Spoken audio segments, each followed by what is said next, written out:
पब्बत के निशाने पे अब चाणक्य खड़े थे, जिनकी आंखों में जरा सा भी डर का भाव नहीं था तो एक विश्वास अपनी शिक्षा और दूसरे को परखने की क्षमता पर। पब्बत आखिरी चेतावनी देते हुए चिल्लाया, मृत्यु से पहले कोई अंतिम इच्छा हो तो बता दीजिए। यह सुन चाणक्य एक विश्वास भरी मुस्कान के साथ बोले, मृत्यु में अभी समय है, तुम निशाना साधो। पब्बत ने क्रोध में आते हुए धनुष की रस्सी तान ली और अपने आप को स्थिर करते हुए अगले ही पल तीर धनुष से छोड़ दिया। तीर बिजली की गति से चाणक्य की तरफ बढ़ा, लेकिन अगले ही पल वो तीर निशाना चूक चाणक्य के बगल से होता हुआ निकल गया। यह देख पब्बत अंदर से जैसे जल उठा। पब्बत ने तीर तो पूर्ण विश्वास के साथ चलाया था, लेकिन परिणाम उसके सामने था। उसका निशाना दोबारा चूक गया था, लेकिन चाणक्य के चेहरे पर एक आत्मविश्वास था, मानो उन्हें पहले से ही पता था कि परिणाम क्या होने वाला है।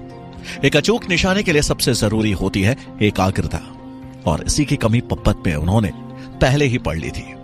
अब चाणक्य पब्बत की तरफ बढ़े और बोले, अपने लक्ष्य को सही दिशा देने के लिए इंसान को एक गुरु की आवश्यकता पड़ती है, और साथ में एक अच्छे शिक्षण संस्थान की। तुम चाहो तो तुम्हें दोनों मिल सकते हैं।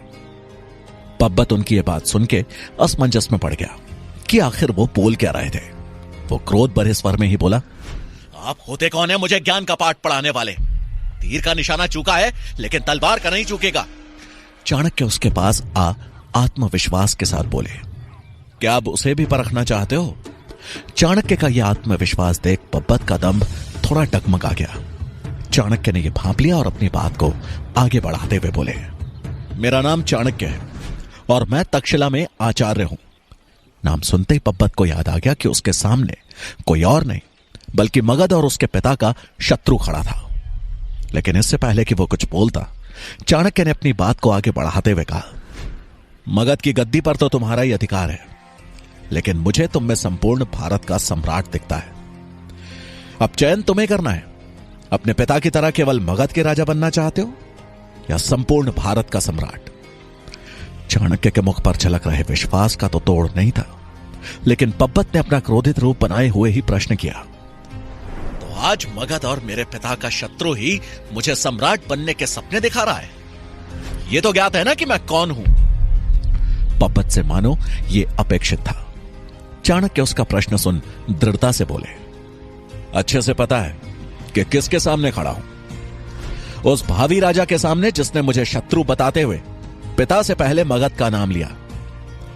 लेकिन एक बात स्पष्ट करना चाहता हूं, मेरी शत्रुता मगध से नहीं, राजा धनानंद के निरंकुश शासन से है, और तुम्हारा एक व्यक्ति के ऊपर राज्य को रखना ही तुम्हारे उज्जवल भविष्य का प्रमाण है। चाणक्य की बात सुन पब्बत को यह तो एहसास होने लगा कि उसके सामने उसके पिता को चुनौती देने वाला कोई नाकारा दरिद्र ब्राह्मण नहीं, बल्कि एक ऐसा सुलझा आदमी था जिसकी हर बात में उसका लक्ष्य और अनुभव झलक रहा था। पब्बत उनको आंख ही रहा था कि तभी एक तरफ से घोड़ों के टाप की आवाज सुनाई दी। चाणक्य समझ गए कि यह जरूर पब्बत की सुरक्षा के लिए भेजे गए सैनिक हैं। चाणक्य के भावों को पढ़ते हुए पब्बत तुरंत अपनी तलवार के मूठ पे हाथ रखते हुए बोला, मगध राज्य के सैनिक आ रहे हैं, मैं चाहूं तो आपको अभी बंदी बनवा सकता हूं। उसकी बात सुन चाणक्य मुस्कुराए और बोले, अगर यही तुम्हारा मंतव्य होता तो तुम्हारी तलवार म्यान से कब की निकल चुकी होती। मेरी मृत्यु में ही अगर तुम्हारी संतुष्टि है तो यही सही, मैं जा रहा हूं। मुझे विश्वास है कि तुम्हारे राजसी घोड़े मेरी चाल को तो मात दे ही देंगे। ऐसा कहकर चाणक्य निकलने लगे। तभी पब्बत ने कुछ सोचते हुए हड़बड़ाहट में कहा, आप मुझसे आज रात्रि जलमहल में आकर मिलिए। चाणक्य का दाव सही पड़ गया था और एक हल्की मुस्कुराहट के साथ वो तुरंत ही एक साई की तरह वहां से गायब हो गए। जहां चाणक्य धनानंद की सत्ता उखाड़ फेंकने के लिए उसकी सबसे बड़ी कमजोरी को अपने पक्ष में करने में लगे थे, वहीं चंद्रगुप्त के लिए तक्षशिला में अपना स्थान बनाना हर बीतते क्षण के साथ मुश्किल होता जा रहा था। चंद्रगुप्त की आज की कक्षा के शिक्षक थे आचार्य गजानन। जब चंद्रगुप्त ने कक्षा में प्रवेश किया तो देखा कि आचार्य गजानन पहले से ही कक्षा में उपस्थित है। चंद्रगुप्त अन्य विद्यार्थियों के साथ जाकर बैठ गया। चंद्रगुप्त को देख आचार्य गजानन की त्योरियां चढ़ गई, लेकिन फिर कुछ सोच वो मुस्कुरा उठे। उनकी मुस्कुराहट देख चंद्रगुप्त समझ गया था कि आचार्य गजानन उसे आसानी से शिक्षा ग्रहण नहीं करने देंगे। आचार्य गजानन वनस्पति विज्ञान के शिक्षक थे। उन्होंने पाठ आरंभ करने से पहले चंद्रगुप्त और अन्य 2 नए विद्यार्थियों को अपने पास बुलाया। आचार्य गजानन के बुलाने पर चंद्रगुप्त घबरा गया, क्योंकि वह अच्छी तरह जानता था कि आचार्य उसे पसंद नहीं करते, लेकिन वो उसके गुरु थे और उनकी आज्ञा मानना उसका धर्म था।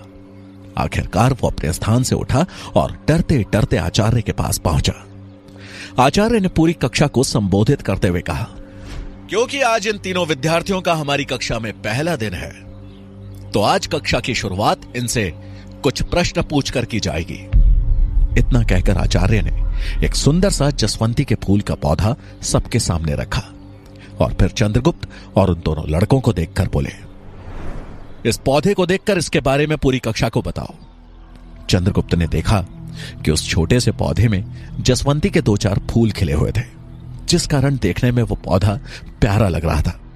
लेकिन उस पौधे का कुछ भाग सड़ने लगा था और वहां जो पत्तियां लगी थीं वो पीली पड़ रही थी और उस पौधे की शोभा को बिगाड़ रही थी। आचार्य का प्रश्न सुन सभी मूक खड़े थे, जिसे देख आचार्य गजानन आश्चर्य में बोले, क्या हुआ?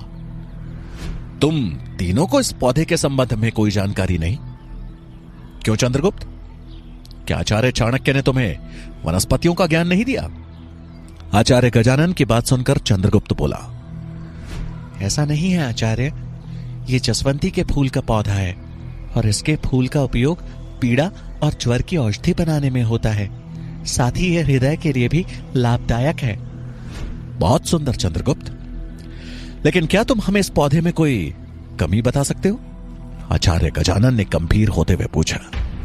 चंद्रगुप्त कुछ सोचते हुए बोला, इसमें लगे सूखे पत्ते इसकी शोभा को बिगाड़ रहे हैं। उत्तम, अति उत्तम। आचार्य गजानन खुश होते हुए बोले, लेकिन उनकी खुशी बनावटी थी। उनके मुख से उत्तम सुन चंद्रगुप्त ने राहत की सांस ली, लेकिन कक्षा में उपस्थित वीरसेन और उसके साथी मन ही मन कुड़ गए।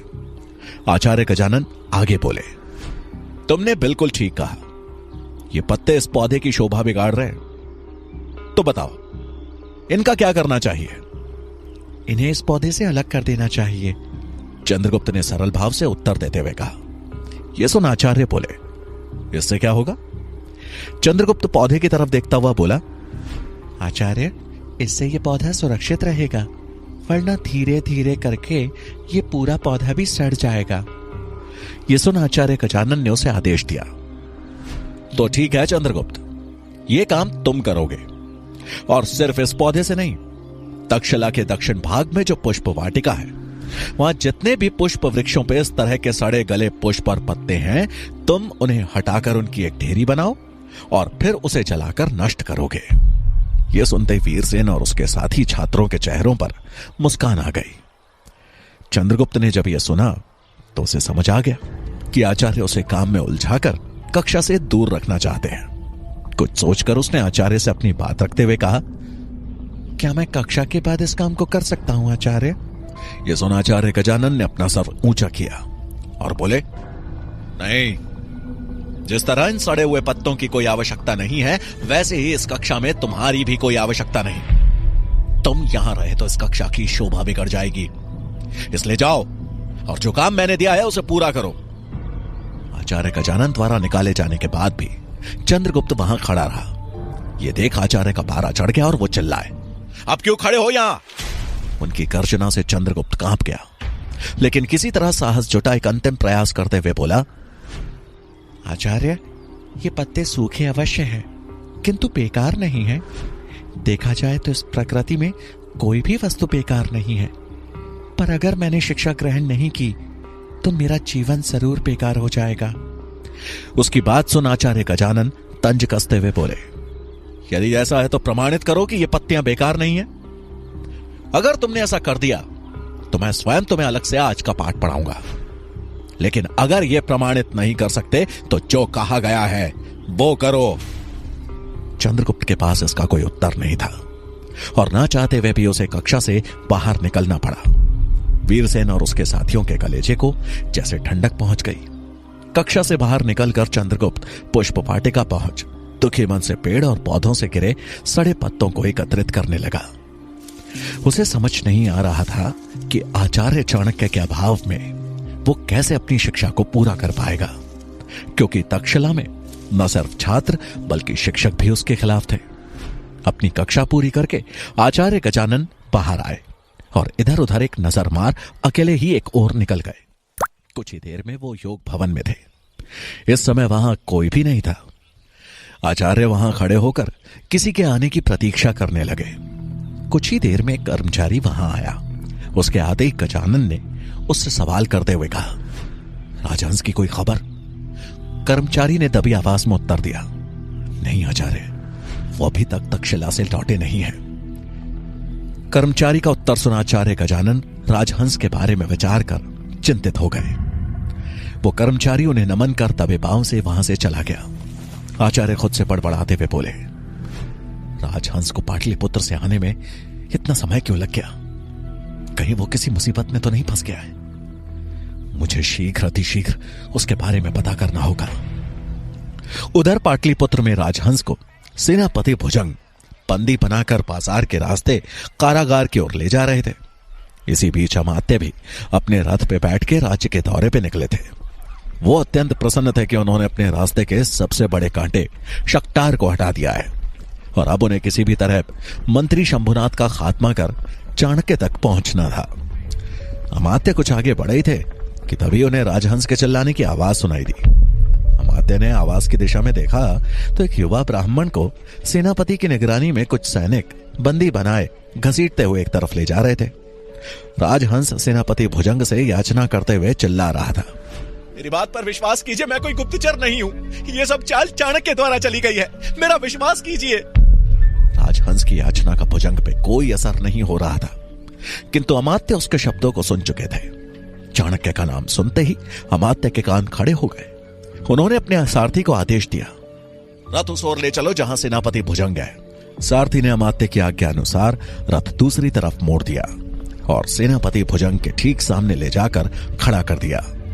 भुजंग ने ज्यों ही मंत्री अमात्य को देखा तो सर झुकाकर उनका अभिवादन किया और पूछा, महामंत्री जी, आप यहां? कोई परेशानी थी तो मुझे बुलवा लेते, आपने क्यों आने का कष्ट किया? नहीं भुजंग, हमें कोई कष्ट नहीं, हम तो राज्य के दौरे पे निकले थे। लेकिन तुम बताओ, इस दीनहीन ब्राह्मण को लेकर कहां जा रहे हो? अमात्य का प्रश्न सुन भुजंग बोले, महामंत्री जी, ये कोई ब्राह्मण नहीं बल्कि एक गुप्तचर है। हमारा ध्यान भंग कर पाटलिपुत्र में प्रवेश करने की चेष्टा कर रहा था। भुजंग की बात अभी पूरी भी नहीं हुई थी कि राजहंस चिल्लाते हुए बोला, मैं कोई गुप्तचर नहीं बल्कि तक्षशिला के आचार्य गजानन का शिष्य हूं। उसकी बात सुन अमात्य हैरानी में बोले, यदि तुम तक्षशिला से हो तो यहां किस काम से आए थे? राजहंस बोला, अपने आचार्य गजानन द्वारा दी गई सूचना पहुंचाने। उन्होंने कहा था कि मैं सीमा सुरक्षा के सेनापति को जाकर बताऊं कि मगध का शत्रु चाणक्य मगध में प्रवेश करने वाला है, लेकिन किसी ने भी मेरी बात नहीं मानी। यह सुनते ही अमात्य के चेहरे पे चिंता की लकीरें उभर आई। उन्होंने भुजंग से पूछा, तुम्हें किसने कहा कि यह व्यक्ति एक गुप्तचर है? गांधार से आए व्यापारियों ने इसकी पुष्टि की है, सेनापति ने जवाब दिया। अमात्य ने आगे पूछा, क्या तुम्हें इसके पास कोई संदेहजनक वस्तु प्राप्त हुई? और जिन व्यापारियों द्वारा पुष्टि की गई, क्या तुमने उन सभी की अच्छी तरह से जांच की? भुजंग को कोई उत्तर देते ना बना। उसे कहीं ना कहीं अपने द्वारा की गई भूल का आभास हो चुका था। अमात्य उसकी परिस्थिति को ताड़ समझ चुके थे कि यह सारा खेल चाणक्य द्वारा रचा गया है। उन्होंने आदेश दिया, राजहंस को तुरंत रिहा किया जाए और मगध की सारी सीमाएं बांध दी जाए। बिना जांच के मगध से कोई बाहर ना जाने पाए। भुजंग ने हामी में सर नीचे कर दिया। चाणक्य के मगध में होने की खबर पाकर अमात्य का तो जैसे चेहरा खिल गया था। वो खुद से बात करते हुए बोले, बहुत हो गया चूहे बिल्ली का खेल चाणक्य, इस बार तू मगध से नहीं निकल पाएगा। अमात्य के चेहरे पे चाणक्य को पकड़ने का दृढ़ संकल्प साफ दिखाई दे रहा था। इधर तक्षशिला में चंद्रगुप्त आचार्य गजानन द्वारा सूखी और सड़ी पत्तियां इकट्ठा करने के कार्य को पूरा तो कर चुका था, लेकिन हताशा ने उसे मानो पूरी तरह घेर लिया था। अपने ख्यालों में खोया वो अब उस ढेर को एकटक देखे जा रहा था कि तभी सुकेतु बनी सुकन्या की नजर उस पर पड़ी। उसको कक्षा से बाहर एक कूड़े के ढेर के सामने बैठा देख उसे समझ आ गया कि आज एक बार फिर चंद्रगुप्त किसी की द्वेषता का शिकार बन गया था। मौका देख सुकन्या उसके पास आई और उसकी हताशा को पढ़ते हुए बोली, चंद्र, इससे पहले कि तुम हार जाओ मैं तुम्हें बता दूं कि आचार्य चाणक्य का तुम पर बहुत विश्वास है और तुम्हारा प्रयास होना चाहिए कि उनका विश्वास किसी भी कीमत पर न टूटे। चंद्रगुप्त झुंझुलाते हुए बोला, तो मैं क्या करूं? कितना मूर्ख हूं मैं, बिना ज्ञान के ही कह दिया कि इस धरती पे कोई भी वस्तु बेकार नहीं होती। उसकी बात सुन सुकन्या समझाते हुए बोली, गलत नहीं थे तुम, क्योंकि तुम्हारे सामने सड़े गले पत्ते नहीं बल्कि उर्वरक है जो जन्म देता है नई फसल को। इसलिए अपने ऊपर भरोसा रखो चंद्र। मुझे क्षमा करना, अब अगर थोड़ी देर और यहां बैठी तो काम देरी से करने के चक्कर में मेरा हाल भी तुम्हारे जैसा हो जाएगा। ऐसा कह सुकन्या ने चंद्रगुप्त की तरफ विश्वास भरी नजरों से देखा और वहां से चली गई। सुकन्या एक हवा के झोंके की तरह कुछ ही शब्दों में चंद्रगुप्त के खोए हुए आत्मविश्वास को वापस लौटा गई। उसे जाते देख चंद्रगुप्त पीछे से बोला, तुमने बातों ही बातों में मुझे ज्ञान की बात सिखाती सुकन्या। तुम सही कहती हो, मुझे हार नहीं माननी चाहिए। मुझे मेरा उत्तर मिल चुका है। जो चंद्रगुप्त अभी कुछ पल पहले तक हतोत्साहित था, अचानक ही उत्साहित हो उठा। सुकन्या उसकी ओर पलट मुस्कुराई और आगे बढ़ गई। जहां सुकन्या की मदद पाकर चंद्रगुप्त का खोया उत्साह वापस आ गया था, वहीं दूसरी तरफ पब्बत को अपने पक्ष में करने की जिम्मेदारी लिए आचार्य चाणक्य अपने जीवन को दांव पे लगाकर सावधानी से जल महल की तरफ बढ़ रहे थे। रात्रि का दूसरा पहर बीत चुका था। उनके मन में तमाम शंकाएं भी थी और हल्का डर भी, क्योंकि उन्होंने एक ऐसे इंसान पे दांव लगाया था जिसके डसने पे सीधा मौत थी। आचार्य चाणक्य जलमहल के बाहर पहुंच सैनिकों से बचते हुए अंदर जाने का गुप्त मार्ग खोजने लगे। कुछ ही क्षणों में उनकी यह खोज पूरी हो गई। वो तुरंत ही बड़ी सावधानी से उस गुप्त मार्ग से जलमहल में प्रवेश कर गए। सैनिकों की दृष्टि से बचते हुए चाणक्य आगे तो बढ़ गए, लेकिन पूरे जलमहल में सन्नाटा पसरा देख असमंजस में पड़ गए। इससे पहले कि वो स्थिति को अच्छे से भांप पाते कि तभी द्वार बंद होने की आवाज उनके कानों में पड़ी। आवाज सुन चाणक्य पीछे पलटे तो ये देख हैरान रह गए कि किसी ने उस गुप्त द्वार के दरवाजे को भी बंद कर दिया था। आचार्य दबे पांव बड़ी चालाकी से पब्बत के कक्ष की ओर बढ़ने लगे, लेकिन तभी जैसे उन्हें वहां छाई हुई खामोशी चुभने लगी। कुछ सोचते हुए आचार्य ने एक बार अपनी दृष्टि चारों तरफ घुमाई और बड़ी सतर्कता के साथ आगे बढ़े। कुछ दूर आगे बढ़ने पर आचार्य ने देखा कि आगे के मार्ग पर अंधेरा ही अंधेरा था। आचार्य पीछे मुड़े ही थे कि तभी अचानक किसी ने उनके पीछे जल रही सभी मशालें बुझा दी। किसी हमले की आशंका से आचार्य कोने में जाकर छिप गए। अब पूरे जल महल में घनघोर अंधेरा छा चुका था। चाणक्य मन ही मन सोच बोले, कहीं पब्बत ने मुझे पकड़वाने के लिए तो यह सब नहीं किया, लेकिन यदि उसे मुझे पकड़वाना होता तो सुबह सैनिकों से कहकर भी बंधक बना सकता था। आखिर वो चाहता क्या है? पूरे जलमहल में सिर्फ पब्बत के कक्ष में रोशनी थी। वो अपने कक्ष में बैठ आचार्य के आने की प्रतीक्षा कर रहा था, लेकिन आचार्य चाणक्य अभी तक उसे कक्ष में नहीं पहुंच पाए थे। प्रतीक्षा करते हुए काफी समय हो गया। अब पब्बत अपने स्थान से उठ कक्ष से बाहर की तरफ जाने लगा कि तभी उसे अचानक कुछ आहट सुनाई दी, जैसे कि कोई चुपके से उसके पीछे आ खड़ा हुआ। वो थोड़ा घबराते हुए पीछे मुड़ा तो सामने चाणक्य थे। उन्हें देख वो आश्चर्यचकित रह गया। चाणक्य ने बगैर समय गवाए सवाल किया, क्या मैं जान सकता हूं कि यह सब करने के पीछे तुम्हारी मंशा क्या थी? पब्बत को अब भी विश्वास नहीं हो रहा था कि चाणक्य उसके सामने खड़े हैं। थोड़ा सकपकाते हुए वो बोला, आप गुरु हैं, अक्सर शिष्यों की परीक्षा लेते होंगे, तो मैंने सोचा आज क्यों ना मैं आपकी परीक्षा लूं। लेकिन क्या आप मुझे बता सकते हैं कि इतने घने अंधकार में भी आप कैसे मेरे कक्ष तक पहुंच गए? पब्बत के चेहरे पर छाई असमंजसता को देख चाणक्य हल्की मुस्कुराहट के साथ बोले, बहुत आसान था। तुमने महल के दिए तो बुझा दिए, लेकिन अपने वस्त्र बदलना भूल गए, जिनसे केवड़े के पुष्पों की महक आ रही थी। तुम जहां जहां से चलकर कक्ष में आए थे वो स्थान केवड़े की सुगंध से महक रहा था। बस उसी का अनुसरण करते हुए मैं अभी तुम्हारे कक्ष तक आ गया। पब्बत को यकीन नहीं हो रहा था कि आचार्य ने सुबह की उस छोटी सी भेंट में इतनी दूर से भी उसके वस्त्रों से केवड़े के इत्र की महक सूंघ ली थी। चाणक्य ने पब्बत का भरोसा जीत लिया था। उसने सम्मान में उनके सामने हाथ जोड़ दिए और कहा, इन सब परीक्षाओं के लिए मुझे क्षमा करना आचार्य, लेकिन एक असल शत्रु और असल हितैषी की परख करना मेरे लिए अनिवार्य था। आप भले ही मेरे पिता के शत्रु होंगे, लेकिन मुझे लेकर आपकी दूरदर्शिता पर मेरा संशय मिट चुका है। मेरा अभिवादन स्वीकार कीजिए और बताइए कि मैं आपके लिए क्या कर सकता हूं आचार्य। तक्षशिला में आकर शिक्षा ग्रहण करो, चाणक्य ने दृढ़ता से कहा।